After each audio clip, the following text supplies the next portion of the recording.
হায় হায় তোতাপুরি, তুই কোথায় গেলি? ফিরে আয় মা আমার, এই মায়ের কাছে দেখা হবে না।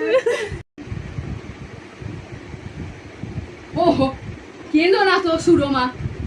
তুমি ফজলি পরিবারের একজন মেয়ে হয়ে, বৌমা হয়ে কাঁদলে হয়? আর ও আমার ফজলি বংশের নাম ধুলিস্যাৎ করে দিয়েছে। তোতাপুরীকে আমি ছাড়বো না।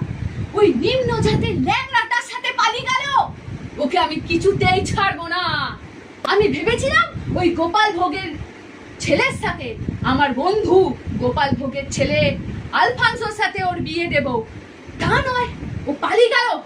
দেখো কত টাকা খরচ করিয়েছে ও। বাবা, দিদির একটা ডায়েরি পেয়েছি, দেখো না কি লেখা আছে। দাঁড়াও, আমি পড়ে শোনাচ্ছি। তুমি আমার তোতা, আমি তোমার ল্যাংড়া, তোমার আমার বিয়ে হবে, যাব আমরা ট্যাংরা।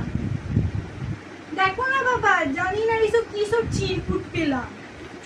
হতচ্ছাড়া, ওই ল্যাংড়া ওর পাস করেনি, ও আবার কবিতা লিখেছে।